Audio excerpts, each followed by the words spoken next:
যে তাদের দলের নামের সঙ্গেই ইসলাম যেত, যেমন জামাত ইসলাম, ওনারা হিন্দুদের বিভিন্ন সমাবেশে যাচ্ছেন, যে নানা রকম কথাবার্তা বলছেন, যা নাকি অন্য সময় সাধারণত ওনারা বলেন না।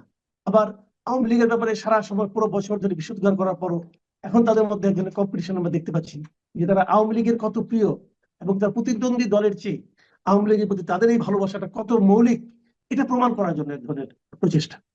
আবার সর্বশেষ দেখলাম যে জামাতের নেতা, যিনি কারামুক্ত নেতা, সদ্য কারামুক্ত নেতা এটিএম আজহারুল ইসলাম, উনি বলতেছেন যে জামায়াতে নাকি স্বাধীনতা এবং মুক্তিযুদ্ধের সপক্ষে শক্তি। তো এই বিষয়গুলো আসলে মানে এর পেছনে কি মনস্তত্ত্ব কাজ করে বলে আপনার মনে হচ্ছে? ধন্যবাদ। বাংলাদেশের রাজনীতি বর্তমানে একটা মানে পলিটিক্যাল সার্কাসে পরিণত হয়ে গেছে, মানে বিনোদনের অন্যতম মাধ্যম হয়ে দাঁড়িয়েছে। তো আপনি যদি মানে খুব বোর্ড থাকেন, তাহলে ফেসবুক বা সোশ্যাল মিডিয়া খুলে যখনই পলিটিক্যাল নিউজ দেখতে শুরু করবেন, আজকাল দেখলে আপনার ভীষণভাবে আপনি এন্টারটেইনড হবেন। এন্টারটেইনড হওয়ার কারণ কি? মানে জামাত যখন বলে যে জামাতই হচ্ছে স্বাধীনতার পক্ষে শক্তি, তখন আসলে মানুষ কি ফিল করবে, এই ফিলিংটা আইডেন্টিফাই করাটাও একটা মানুষের জন্য জটিল হয়ে দাঁড়িয়েছে। আমি কি হাসবো, নাকি কাঁদবো, নাকি আমি আম, কি ধরনের ইমোশন আমি ইউজ করব, সেটাই আমি আসলে বুঝতে পারি না। খুবই দুঃখজনক। তো এখন রাজনীতিকে কেন্দ্র করে বা ইলেকশনকে কেন্দ্র করে বিশেষ করে তারা অনেক ধরনের নতুন নতুন স্ট্র্যাটেজি নিয়ে আসছে। এখন স্ট্র্যাটেজিগুলি কি? সবাই ভোট পেতে চায়, সবাই পাওয়ার লাভিং, সবারই পাওয়ার দরকার, ক্ষমতা দরকার, সবারই সংসদে যাওয়া দরকার। এখন ক্ষমতায় যেতে হলে একটা মানে জনগণ যারা আছে তাদের কাছ থেকে ভোট নিতে হবে। যেহেতু আমাদের ভোটের মাধ্যমে নির্বাচন হয়, ফরহাদ মাজার যেভাবে চায় সেভাবে তো আর নির্বাচন হচ্ছে না, উনি তো চাচ্ছেই না নির্বাচন। তো আসলে এখন যেটা হচ্ছে যে নির্বাচনকে কেন্দ্র করে কি কি ব্যবহার হচ্ছে দেখেন। ওয়েপেন, অস্ত্র যেটা ব্যবহার হচ্ছে, সেটা হচ্ছে এক ধরনের সাইবার, মানে এক ধরনের সাইবার পলিটিক্যাল ওয়ার তৈরি হয়েছে দলগুলির জন্য, এবং আপনার ফিজিক্যাল স্পেসেও একই ধরনের ওয়ার তৈরি হয়েছে, যুদ্ধ এক ধরনের, যে কে কার থেকে ইনোভেটিভ আইডিয়া নিয়ে পাবলিককে ম্যানিপুলেট করতে পারে। এবং জিনিসটা এত হাস্যকর হয়ে দাঁড়িয়েছে যে একদম স্পষ্টতই বোঝা যায়। যেমন যখন জামাত বলে তারা মানে ফুললি হচ্ছে আপনার এই 71-কে ধারণ করে, সেটা যেমন হাস্যকর, এট দ্য সেম টাইম দেখবেন যে তারা যখন মানে বলে বলে ফেলে যে আহ, মানে যে যে আপনি যদি ইয়েকে ভোট দেন, জামাতকে ভোট দেন, তাহলে আপনার জন্য পরকাল নিশ্চিত, মানে আল্লাহর কাছাকাছি চলে যাওয়া এবং আল্লাহকে খুশি করা, মানে জামাতকে ভোট দেওয়া মানে আল্লাহকে খুশি করা। তো দেখেন এটা যে কত বড় ধর্ম অবমাননা। তারা যে মানে প্রতিটি দলই সামহাও যে ধর্ম অবমাননা করছে পলিটিক্যালি, এটার পেছনে বা এটা নিয়ে কিন্তু কোনোদিন তৌহিদি জনতার অনুভূতিতে আঘাত লাগে বলে আমার মনে হচ্ছে না, কারণ তারা কিন্তু এটাকে অবমাননা হিসেবে দেখছে না।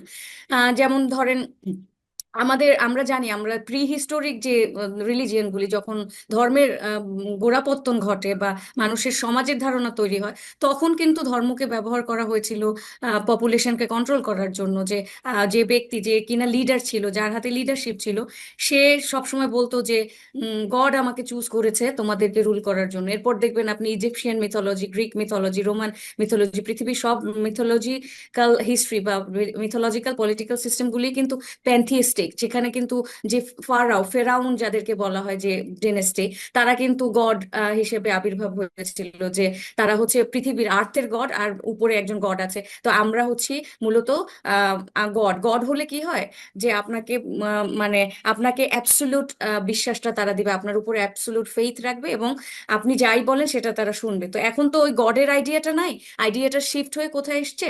আইডিয়াটা এখন এমন হয়েছে যে আমাকে চুজ করা হয়েছে তোমাদের, মানে আপনাদের। এখন আবার শাসন শব্দটা ব্যবহার করা হচ্ছে না।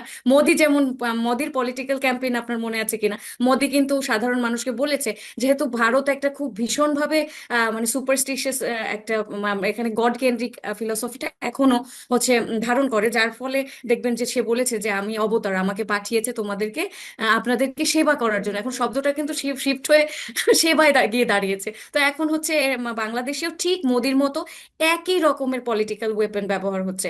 সেটা কি?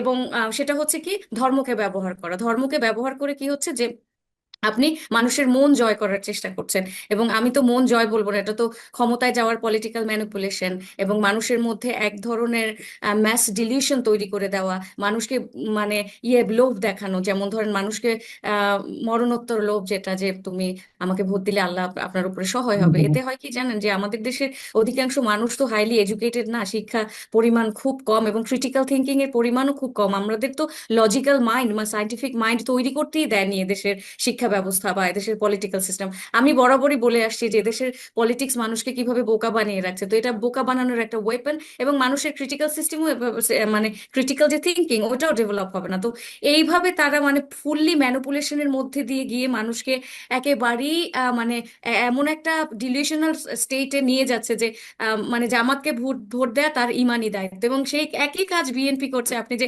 টুপি পরার কথা বলেছেন, সেই টুপি পরে বলছে যে আমরা ক্ষমতায় আসলে তারা কাদিয়ানীদেরকে কি করবে, ক্ষমতায় আসলে তারা মানে তারা হচ্ছে কনস্টিটিউশনের সর্বশক্তিমান আল্লাহর নামে শুরু করছি সেটা আবার দিবে। তো এইভাবে মানুষের মন জয় করার জন্য ধর্মকে খুব ব্যাডলি ব্যবহার করা হচ্ছে, এবং আমি তো বলবো এটা ভীষণভাবে ধর্ম অবমাননা। এখানে এআই ব্যবহার করা হচ্ছে, আপনি জানেন এআই দিয়ে বিভিন্ন ভিডিও তৈরি করা হচ্ছে ডিফেম করার জন্য, মানুষকে মানুষের নামে মানে খুব নেগেটিভ প্রোপাগান্ডা ছড়ানোর জন্য। তো ভয়ঙ্কর ভাবে প্রোপাগান্ডা এখানে মানে তৈরি হয়েছে, এবং প্রত্যেকটাই তারা সেলফ কন্ট্রাডিক্টরি।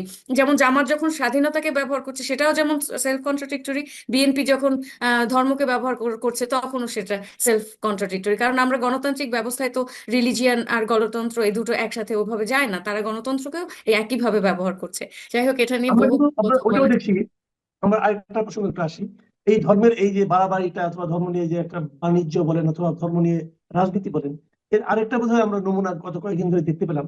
ওই যে বাউল আবুল সরকারকে নিয়ে, হ্যাঁ, তাকে তার একটা কথাকে নিয়ে নানা রকম আলোচনা হলো এবং তার সমর্থকদের পেটানো হলো, এবং বাউল গান বন্ধ করে দিতে হবে এই ধরনের কথা বলা হচ্ছে। এবং এর মধ্যে কিন্তু এটার পক্ষে বিপক্ষে দ্বারা কিছু দাঁড়িয়ে গেছে, এবং বাউলদের পক্ষে আপনার কেউ কেউ রাস্তায় দাঁড়িয়েছিল বলে তাদেরকে পেটানো হলো। এটা এটাও কিন্তু এখনো এই রেসটা কিন্তু এখনো রয়ে যাচ্ছে সমাজে আর কি। তবে এই ক্ষেত্রে অবশ্যই আমি পলিটিক্যাল পার্টিগুলিকেও দেখলাম ভূমিকা রাখতে। তো এটা নিয়ে আপনার মূল্যায়নটা কি নিশ্চয়ই আপনি খেয়াল করেছেন?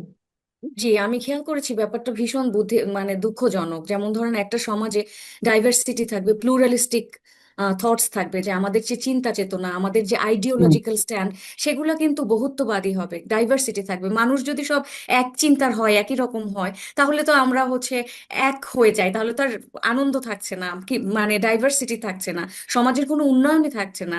মানুষের চিন্তা ভাবনা যখন বহুমাত্রিক হবে, শুধু তখনই কিন্তু একটা নেশনের উন্নতির পথে যাবে। তো আপনি দেখবেন যে যেগুলিকে আমরা উন্নত রাষ্ট্র বলি, সেই রাষ্ট্রগুলিতে বিভিন্ন ধর্মের বিভিন্ন চিন্তার মানুষ আছে, ধার্মিক, নিধার্মিক বা বিভিন্ন কমিউনিটির লোকজন মিলে একটা সোসাইটি তৈরি করা হয়েছে, এবং সেই সোসাইটি সাস্টেইন করছে, তারা খুব ওয়েল পারফর্মও করছে এই সোসাইটিতে, এবং তারা দিন দিন উন্নতি করছে।